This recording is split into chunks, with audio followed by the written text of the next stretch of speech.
International Criminal Court at The Hague has issued arrest warrants for Israeli Prime Minister and former Defense Minister Yoav Gallant. Israel will not recognize the validity of this decision.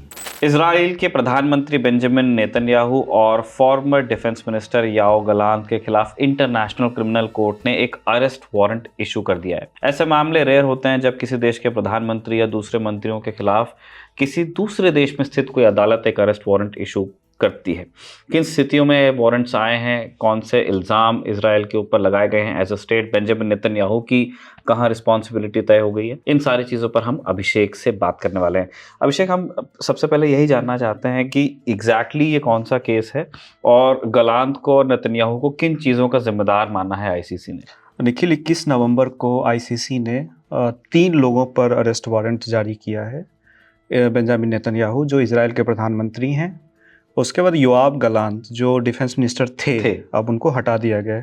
कुछ दिनों पहले Netanyahu ने उनको बर्खास्त कर दिया था, फिर प्रोटेस्ट हुए। और तीसरा जो नाम है वो है मोहम्मद दिएफ का। दिएफ जो गाजा पट्टी है वहाँ हमास का मिलिट्री जनरल है। ये इजराइल का दावा है कि वो मारा जा चुका है जुलाई में ही, इस्माइल हानिया से पहले। जो करीम खान है आईसीसी के प्रोसिक्यूटर जिन्होंने ये अरेस्ट वारंट सीक किया था मई 2024 में, उन्होंने 2 और हमास के लीडर्स के खिलाफ ये आरोप लगाए थे और उनके खिलाफ अरेस्ट वारंट की मांग की थी। वो 2 लोग थे, एक याहिया सिनवार और दूसरा था इस्माइल हानिया। तो वो दोनों मारे जा चुके। हानिया की तेहरान में हत्या हुई और सिनवार की गाजा में। और डीएफ के बारे में अभी पता नहीं चला है, पुष्टि नहीं हुई है, हमास ने ये नहीं कहा है।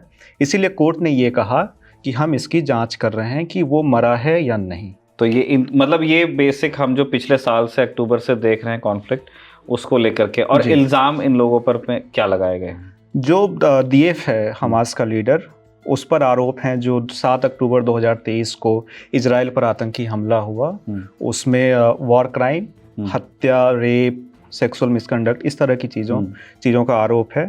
नेतन्याहू पर जो आरोप है और गलांत पर, वो कि जो गाजा पट्टी पे हो रहा है, ये बहुत सारी संस्थाओं का मानना है कि जो इजराइल कर रहा है गाजा पट्टी में वो युद्ध अपराध है, मानवता के खिलाफ अपराध है।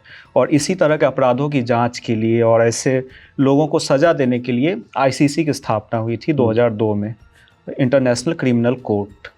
तो उनका आरोप मेनली यही है कि क्राइम्स अगेंस्ट ह्यूमैनिटी जो हो रही है उसका दारोमदार नेतन्याहू और गलांत पर है।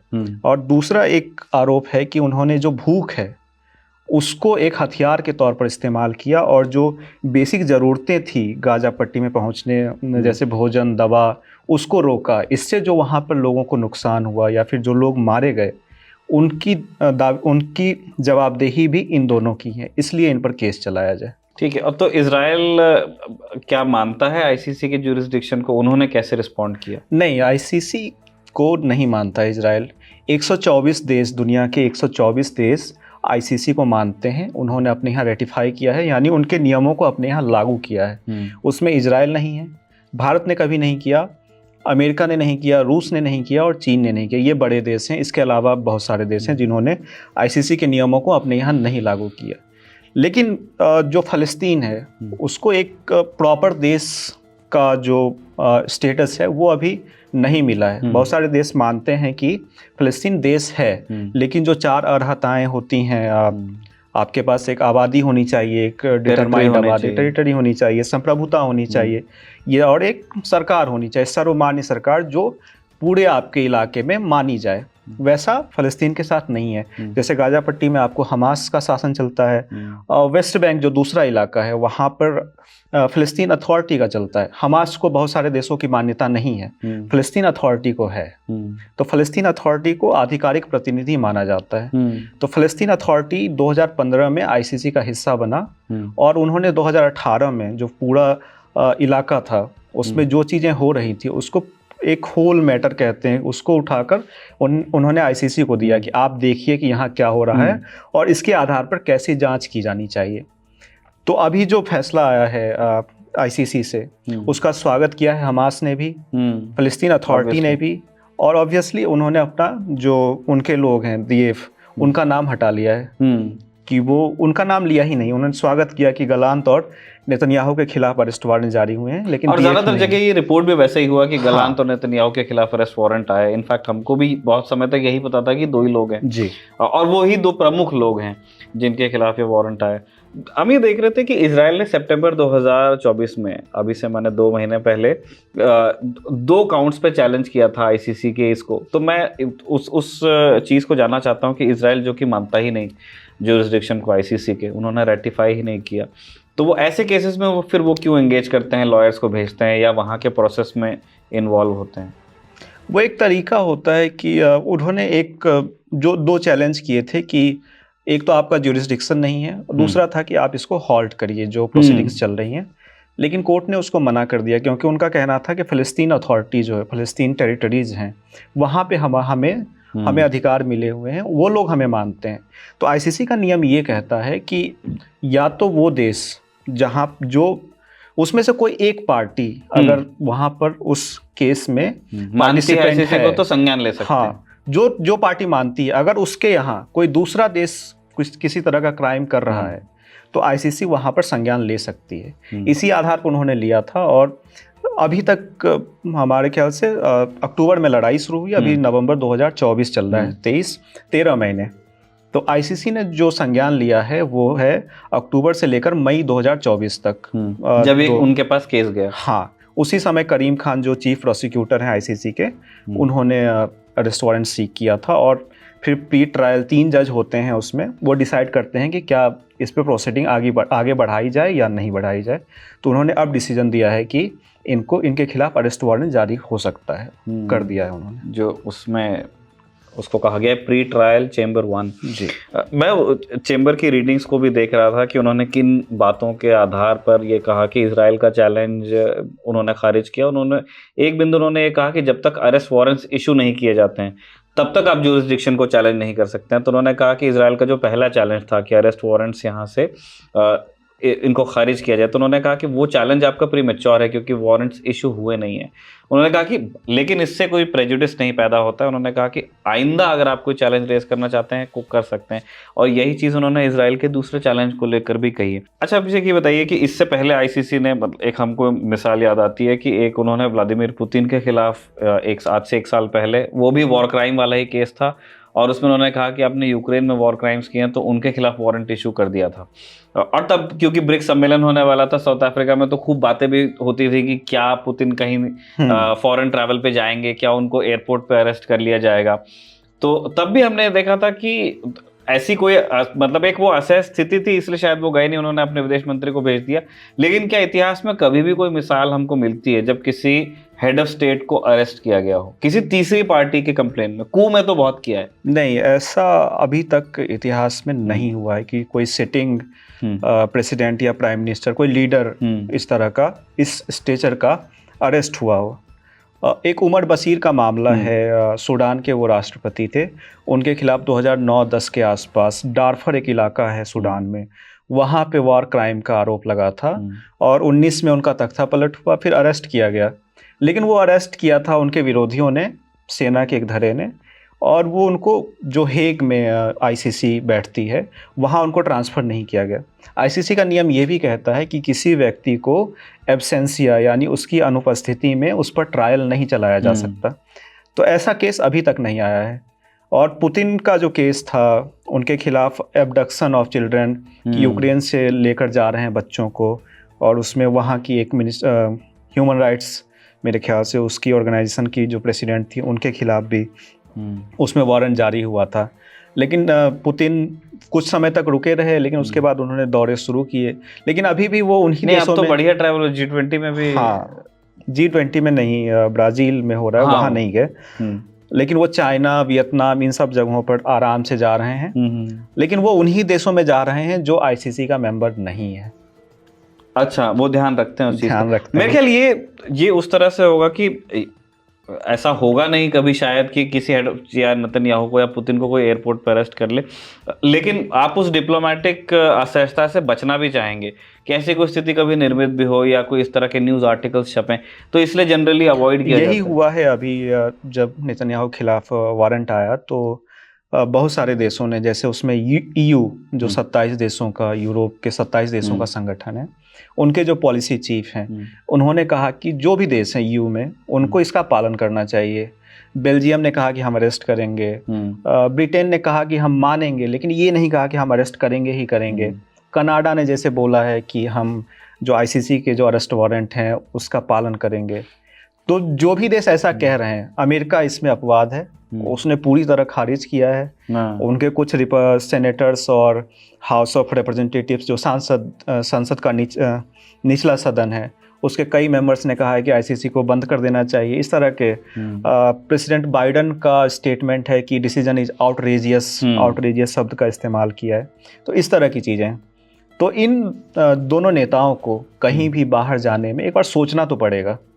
यूरोप में ट्रैवल करना थोड़ा मुश्किल होगा क्योंकि बहुत सारे देश ह्यूमन राइट्स और बाकी चीज़ों पर बात करते हैं, और उन्होंने हिंट भी दिया है कि हम गिरफ्तार कर सकते हैं। जैसे नीदरलैंड्स जहाँ पे ये कोर्ट है, उसने भी कहा कि हम अरेस्ट करेंगे। तो ये थोड़ी मुश्किल आएगी, लेकिन ये बहुत बड़ा मतलब एक नेमिंग शेमिंग की तरह का है कि हम आपको बदनाम कर देंगे, बाकी एक्चुअल अरेस्ट और प्रोसिक्यूशन और जेल टर्म इस तरह की चीज़ें जनरली हुआ नहीं करती इतने हाई रैंकिंग ऑफिशियल्स के साथ में। हम इसी खबर के साथ में दो और खबरों का जिक्र भी करना चाहते हैं। पहली खबर कनाडा से आई है, जहां पे हमने देखा कि एक वो कोर्स करेक्शन जैसा वो साउंड किया जब कैनेडियन अथॉरिटीज़ ने ही कहा कि जो खबरें कैनेडियन प्रेस में चल रही हैं कि हरदीप सिंह निज्जर की जो अलेजेड किलिंग है उसमें भारतीय एजेंट्स का हाथ था, और कैनेडियन प्रेस में ये भी छपा था कि इस पूरे प्लॉट से प्रधानमंत्री नरेंद्र मोदी और NSA अजीत डोवाल और जो विदेश मंत्री हैं डॉक्टर जयशंकर, ये सब लोग अवेयर थे, इनकी जानकारी में हुआ है। कैनेडियन अथॉरिटीज़ ने ही अब कह दिया है कि ये खबर स्पेकुलेटिव है। अभिषेक, इस कोर्स करेक्शन की वजह क्या आपको लगती है? क्योंकि इससे पहले तो ट्रूडो बहुत ये थे, काफ़ी वोकल थे कि नहीं आपने ये किया, आपने वो किया, आपके एजेंट्स आके यहाँ पे सारी चीज़ें करके जा रहे हैं। अब मुझे नहीं लगता कि ये कोर्स करेक्शन की कोशिश है, क्योंकि जो ग्लोब एंड मेल में खबर छपी वो सिक्योरिटी एजेंसियों के हवाले से ऑफिशियल नहीं था। उसमें कहा गया कि PM मोदी, जयशंकर विदेश मंत्री और NSA अजीत डोभाल, इन सबको पता था। बाद में विदेश मंत्रालय, भारत के विदेश मंत्रालय ने ये बयान दिया कि हम इस तरह की मीडिया रिपोर्ट्स पर कोई बयान नहीं देते हैं, लेकिन जिस तरह की चीज़ें ये बोली जा रही हैं, जो पहले से खराब रिश्ते हैं वो उसको और ख़राब करेगा। इसके बाद उनकी सफाई आई है, तो मुझे नहीं लगता कि वो कोर्स करेक्शन की तरफ बढ़ रहे हैं, क्योंकि कुछ समय बाद वहाँ चुनाव होने वाले हैं और ऐसा बहुत सारे लोगों का मानना है कि ट्रूडो इस कॉन्फ्लिक्ट का जो टेंशन है इसका फ़ायदा चुनाव में उठा सकते हैं। नहीं, ये चीज़ हमने पिछली खबर में भी देखी, जो जितने मतलब सफाई से उन्होंने कहा है कि नहीं हम पालन करेंगे ICC के अरेस्ट वारंट का, वो उनका एक जो कैनेडियन इलेक्टोरेट में जो मतदाता समूह है वो उन्हीं को वो एड्रेस कर रहे हैं, बाकी उनको ऐसा इंटरनेशनल जस्टिस से कोई बहुत, जैसे अभी कुछ दिनों पहले उन्होंने इमिग्रेशन पर कैप लगाने की बात कही कि हमारे यहाँ बहुत सारे लोग हो गए हैं बाहर से आने वाले, अब हम उसको रोकना चाहते हैं, कम करना चाहते हैं। तो उसका भी एक मैसेज ये गया कि अब उनका फ़ायदा निकल चुका है, इसलिए वो इस तरह की चीज़ें कर रहे हैं। और जो आ गए हैं, जो बैठे हुए हैं पहले से, ये भी वो तो माइग्रेंट्स ही हैं और ये अपनी पॉलिटिक्स वहाँ इस्टेब्लिश कर चुके हैं। इनको अब प्रॉब्लम है कि और लोग आकर के अपना कोई गेम ना यहाँ पे सेट करें, तो वो कर रहे हैं। हम अगली कौन सी हम खबर बात करने वाले? अमेरिका में जो प्रेसिडेंट इलेक्ट डोनाल्ड ट्रंप हैं, उन्होंने मैट गेज को अटॉर्नी जनरल नॉमिनेट किया था। अटॉर्नी जनरल जो डिपार्टमेंट ऑफ जस्टिस है उसके सबसे बड़े अधिकारी होते हैं, मिनिस्टर आप मान सकते हैं, कानून मंत्री टाइप। तो उसमें मैट गेज को उन्होंने नॉमिनेट किया था, तो उन्होंने अपना जो नॉमिनेशन है, अपना नाम वापस ले लिया है, क्योंकि गेज पर आरोप लग रहे थे। एक तो सेक्सुअल मिसकंडक्ट के आरोप थे, और दूसरी उनकी रिपब्लिकन पार्टी जो उन्हीं की पार्टी है, उनके नेताओं से उनकी लड़ाइयाँ होती रहती थी, तो काफ़ी बवाल हो रहा था। तो गेज ने कहा कि ये इनके ट्रंप का जो कार्यकाल है उसको ज़्यादा प्रभावित करेगा, इसलिए मैं अपना नाम वापस ले रहा हूँ। और बहुत सारे लोग, एक्सपर्ट्स मानते हैं कि ये सहमति से हुआ है, क्योंकि ट्रंप ने इसके तुरंत बाद एक नाम मैं देख लेता हूँ, पैम बॉन्डी, रैम बॉन्डी या पैम बॉन्डी ऐसा नाम है, वो फ्लोरिडा की अटॉर्नी जनरल हैं, उनको अटॉर्नी जनरल के लिए फेडरल जो संघ केंद्र में होंगे उसके लिए नॉमिनेट कर दिया है। बॉन्डी जो हैं वो जब ट्रम्प पर इम्पीचमेंट का केस हुआ था पहला, उस वक्त उनकी लीगल टीम का हिस्सा थी। अच्छा, एक और मतलब ये भी इंडिया से कोई बहुत अलग सिस्टम नहीं है, अपने लोग को ही भरा जाता है एडमिनिस्ट्रेशन हाँ, में वहाँ इसी तरह की चीज़ें होती, जैसे WWE में कभी ट्रम्प हुआ करते थे, शायद उन्होंने खरीदा था या फिर उसमें पार्टनरशिप थी उनकी। तो WWE के जो को फाउंडर हैं लिंडा मैकमोहन, उनको डिपार्टमेंट ऑफ एजुकेशन यानी शिक्षा मंत्री बनाया गया है। तो इसको लेकर भी काफ़ी चीज़ें अभी होंगी, उस पर हंगामा होगा। मस्क को लेकर हो रहा है। मस्क ट्विटर पर डोज मंत्री पीटर हेग्सेथ को लेकर चल रहा है, जो उनके डिफेंस मिनिस्टर होंगे। उन पर भी सेक्सुअल मिसकंडक्ट का आरोप है। जांच भी हुई थी लेकिन अरेस्ट नहीं हो पाए थे। और इसी तरह के विवादित नाम हैं वहाँ पे। नहीं, एजी को जिस तरह से उन्होंने ये किया, ये उससे तो अच्छा ही है जो पिछली ट्रम्प कैबिनेट में हमने देखा था कि एक तरफ से लोग आते थे और दूसरी तरफ से लोग जाते थे। 4 दिन ये चीफ ऑफ स्टाफ रहेगा, 8 दिन बाद ये जनरल को बाहर निकाल दिया जाएगा। तो वो उनकी मर्जी के हिसाब से चलता था कि ट्रम्प को जो पसंद आया वो रहेगा।